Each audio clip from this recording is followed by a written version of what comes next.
For the past 11 years, Perfect Sense Energy have helped many organisations across the county reduce their energy costs through the installation of LED lighting.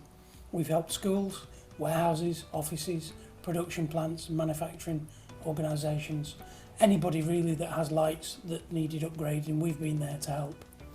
Throughout this video, we'll show you hopefully the benefits of LED lighting, how it can help your business, how it can help your people, and how you control LED lighting to further reduce your costs, making it the most cost-effective way to light your building.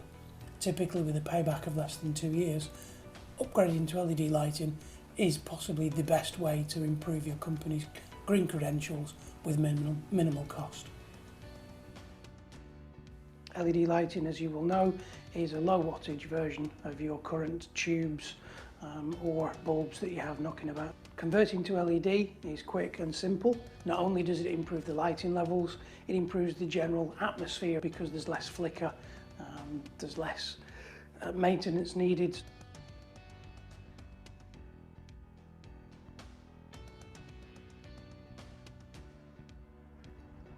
Well, over the last 10 years, I've seen the LEDs grow. The benefits of the LED lighting is now widely accepted. But we want to make sure that our clients are maximising their investments, and this can be done with the introduction of lighting controls. Most people understand motion sensors. They activate obviously on motion, movement. It's extremely useful for things like toilets, corridors, rooms where there's not so regular activity, typically a room that's going to be forgotten at shift change. After a certain period of time, the LED can be set to go off, and it can be changed for each area. Obviously, we can get them to dim down in some areas as well. People think that they automatically go off. They don't. You can actually set them so that they dim down slowly and there's no instant light off. The other side of that is daylight. Daylight's free due to clouds and rainy days. It's not always guaranteed to be at the right level. Where it's available through skylights and large windows, etc., we introduce daylight dimming.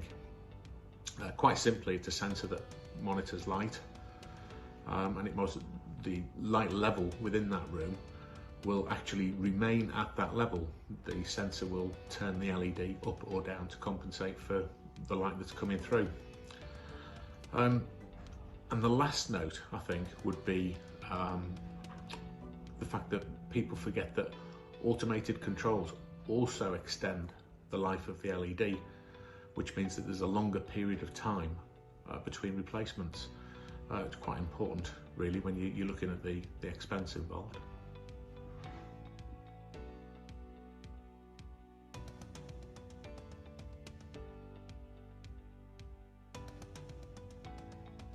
Perfect Sense Energy pride themselves on being with our clients every step of the way. Our experienced surveyors will come out to check your bespoke requirements for your project. We will design our systems in-house to make sure that all the information is carried over from the survey. We'll pay special attention to your needs regarding emergency lighting or sensors. Some of the things we take into consideration when specifying our products are the type of light, the size and the colour temperature. These all go into making sure that the space is lit effectively and for purpose. Perfect Sense Energy pride themselves on being design-led. Whenever we look at our clients' sites, we take things into consideration such as the colour of the walls and the floor, the angle and possible reflectance items. By using our design software, we can ensure that your space is getting the right lux levels, illuminance and uniformity that suits your purpose. It's important that these elements are taken into consideration. Anyone can go out and buy an LED light off the shelf, but to actually take into account how you need the light to look and how you need the space to work is more important. We're always happy to see our designs come to life.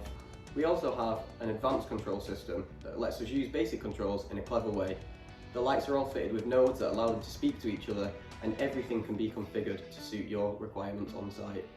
There are a number of different features that can be configured with these lights. You can control how long they stay on for, how they are triggered, what output they're given, and how they dim up and down. Because all of the lights speak to each other, links can be made. This means that they can be controlled in groups and profiles to suit any area, and it also means that if anything changes, they can be reconfigured with no rewiring work. All of this system is controlled via a tablet and Bluetooth and can be monitored remotely, and even can include emergency lighting reporting, which is automated. We have our own in-house electrician team, our sister company Energize Contracting, meaning there's no middleman in between the design stage and the installation stage.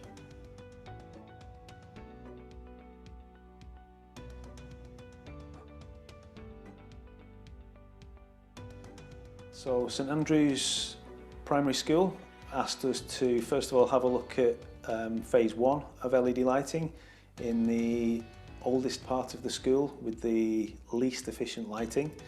So we upgraded a certain number of classrooms and communal areas during phase 1, and phase 2 followed quite soon after, as everybody was really impressed with the results in phase 1, and we then went through the rest of the school and upgraded the whole school to LED lighting both inside and out.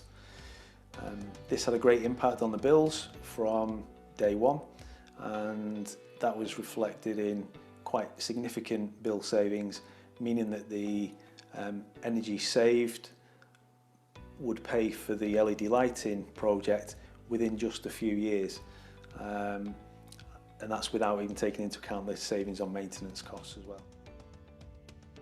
So Gilded Hollins asked Perfect Sense Energy to do an audit of their lighting system. So we measured the level of light that was in each area at the moment and found that it didn't really meet the standards required from the Department for Education, which is quite typical for older schools. So we proposed an upgrade to LED lighting throughout the school. So we fitted out the whole school during a half-term period, and that included the hall, all of the classrooms and all of the external lighting as well. And the results were dramatic. Teachers and site managers were very impressed with the level of light created and the uniformity of the light throughout the building as well. And it also eliminated the need for any lighting maintenance, which helps to keep costs down. Bunzl are one of the many clients we have helped by installing LED lighting at their site. They have a site in Swinton, which houses a very large warehouse. They previously had fluorescent lighting installed, which used large amounts of energy and required frequent maintenance. Perfect Sense Energy created a bespoke lighting design to suit their lighting requirements. This used our state-of-the-art lighting control system. This allows Bunzl to control every element of their lighting, including timeouts, PIR movement sensing, and dimming. The sophisticated control system includes sensing for movement and also daylight harvesting, which means that the lights can work as efficiently as possible. They will only provide the amount of light that is necessary, and they will dim down if no one is in the area and turn off eventually, while still providing a safe working environment. The energy savings of these LED units are significant against the fluorescents, and Bunzl can expect less than a 3-year project payback with this system installed. Through this sophisticated system, they also have access to a web portal, which allows them to see annual reporting of energy usage of each unit installed. Head over to the perfectsensenergy.com website to check out a whole host of LED lighting case studies. We have sections covering manufacturing, warehousing and distribution, food and drink, educational settings, leisure and retail, and also commercial applications. Perfect Sense Energy Managing Director Gary Brandwood will now host a short Q&A session. We hope you found this video informative, and if there are any aspects of LED lighting that you would like more information on, we can provide our experience, expertise and knowledge to assess your bespoke needs. We hope to speak to you soon. Perfect Sense Energy pride ourselves on helping people, profit and planet.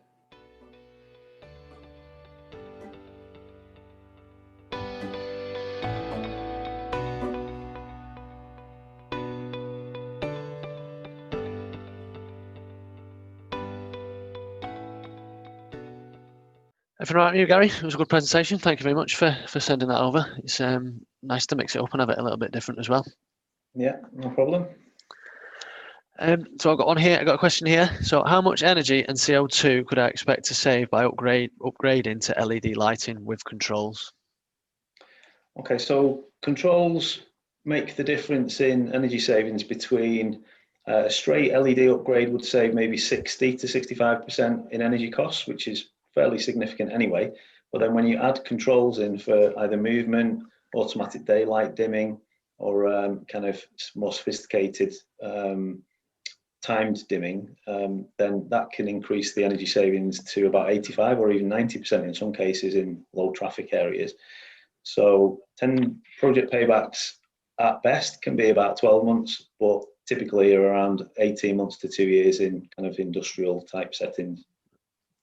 Fantastic. So somebody's asked, why is there still a business without LED? What are the reasons behind the old old money incandescent fluorescent tubes and such? I'd love to know the answer to that question. I can't understand why 100% of sites aren't already LED, but it's going in the right direction. However, we're seeing now more and more sites that are trying to do it an LED upgrade on the cheap. Buying some cheap kit online, and we're finding that we're actually being called to sort some of these sites out where the results aren't what they hope for. It's either too bright, not bright enough, glary, not controlled in any way, and they're not seeing the savings that they anticipated. So every electrician thinks they can be an LED lighting expert now, but they tend to just go to the wholesaler and grab whatever's on offer from off the shelf that the wholesaler's trying to get rid of. Old stock usually, and they're not producing great results.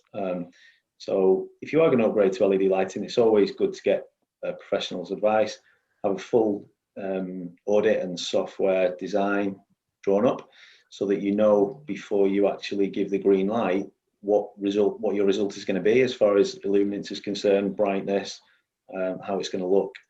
So that's the kind of added value service that an LED lighting expert can give rather than just ask your local electrician what he thinks. No, it certainly does pay to ask specialists in in specialist areas, and I know from experience in other trades that it's not just as straightforward as plug and play with kit. You have specialist people for a reason, and that's one of the reasons why you're one of our trusted suppliers on the Chamber Low Carbon Programme itself. Are there any tax incentives available for installs? For is it split between any of the kit and so on? Is it just basically what's available for businesses that might be of interest for them to know about? Yeah, absolutely.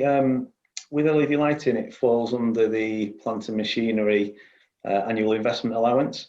It used to have a slightly more generous scheme called the enhanced capital allowances, but now it falls under the normal plant and machinery. So with the annual investment allowance being £1 million per company now since the latest budget, then 100% of the project costs can get written off in year one against your corporation tax bill.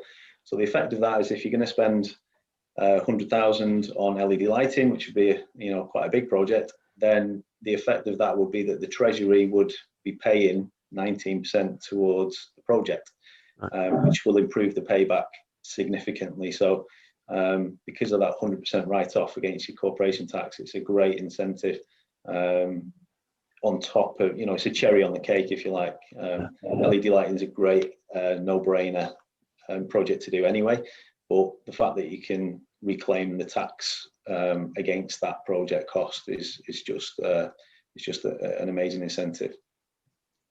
Well, good. Just on the ECA, is it just that it's off the list, or has that been closed down now as a whole scheme? I think it got disbanded when the Chancellor increased the annual investment allowance from 200,000 a year to £1 million. Right. So there was kind of no need, I don't think, for the enhanced capital allowances to be on top of the standard. So I see, because I know it used to fluctuate with what was available from a previous life in the heating industry. It was different types of technology. I didn't know whether it was something as from a general energy environmental perspective to be aware of. But yeah, no, thank you very much for that. Just to jump back to what I was asking you about controls, really. What tends to be the most popular? What's the most suitable, or is it always going to be a case by case basis? Yeah, there's a whole range of controls that you can use, from a standard kind of movement sensor, which is great for kind of low traffic areas like toilets and storerooms and corridors that aren't frequented very, very often. The cheapest light in the world to run is one that isn't switched on. And as we all know, lights tend to get left on whether they're needed or not. So automating that control and taking that manual element out of it is a really good move in a lot of cases. However, it's got to be done with quite a lot of thought for health and safety and any potential downsides of having automated controls in certain types of areas. So obviously you wouldn't put that in place in sensitive areas where there's any machinery running or any health and safety concerns. So that's the most basic kind of movement sensing. You can also have automatic daylight dimming, which has got a light sensor involved in the room as well. And that actually senses how much light is coming in from outside, and it automatically dims down the light so that it's using less power when you don't need a lot of artificial light. And in some cases, it'll even turn the light off completely if natural light is producing as much light as the setting is requesting, basically. And then when it goes dark outside or a cloud comes over, then the light itself, the LED light, will actually then ramp up to compensate. So it's sometimes called daylight compensation, that type of system. And again, it's not hugely expensive for that type of system. And again, it's got energy saving potential over and above normal movement sensing. It's also elongates the life of the product as well. LED lights tend to last kind of 5 to 10 years, depending on the operating hours anyway, and sometimes longer, depending on how often they're used. But using automatic sensors will actually increase their lifespan, because they are designed to operate for somewhere between 50,000 and 100,000 hours of use. And if some of that use is only at 50% power or 25% power or 75% power, then that will make it last even longer than that. Oh, good stuff. That's part of that detailed explanation. Does actually segue. I'm just sort of waxing lyrical now.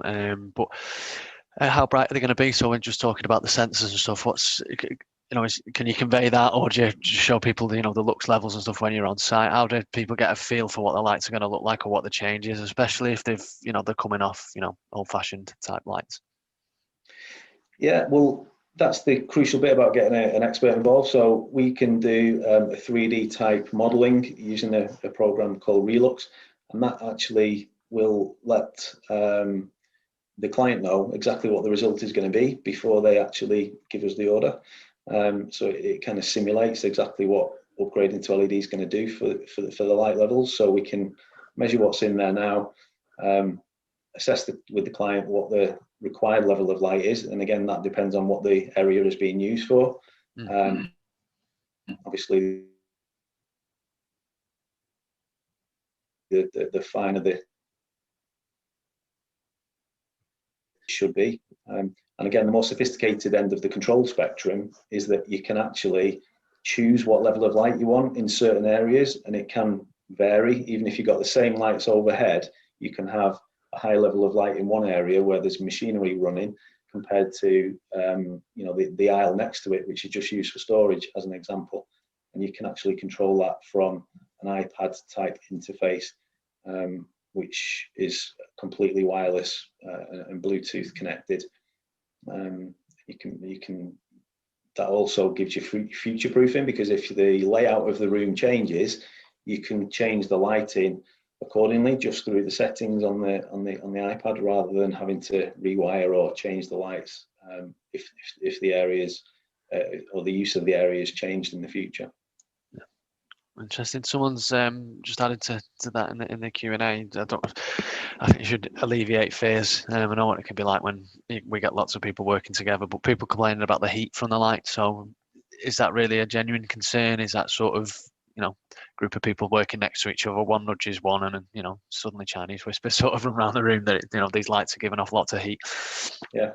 That's the case with traditional lighting a lot more so than LED. LED lighting runs very, very cool compared to fluorescent tubes or metal halides, for example. They can create an awful lot of heat. I don't know the actual figures, but I would say the heat coming off an LED light is less than 10% of that of traditional lighting. Yeah. So if you've got an office, for example, that's got hundreds of fluorescent tube type lights in, and you've got an air conditioning system, then the heat coming off the lighting is actually fighting against the air conditioning that is trying to cool the room down.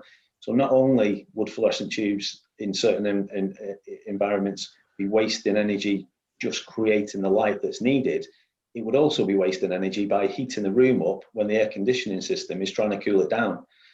So you can actually get air conditioning energy savings by upgrading to LED lighting, and not many people really consider that. That's a very good point, Matt. That's a very interesting, very, very good point. In terms of lighting or application, is there anything that LED can't do? Are there any sort of, excuse the pun, any black spots in where you can put them, how you can use them? Not that I'm aware of. There are occasional circumstances where it's a very, very high ambient temperature. So if the ambient temperature gets above kind of plus 60 degrees C, so maybe in a metal furnace type environment, you need to be very careful on what you specify for those areas. But that's the same with traditional lighting as well. You can't just put anything up there as far as traditional lighting is concerned either. So yeah, that's the only one that springs to mind as far as any kind of limitations are concerned with LED. Otherwise, there's an LED light fit for every potential application altogether. Yeah, fantastic. That's good to know as well. Just hopefully trying to dispel as many myths or potential myths as possible.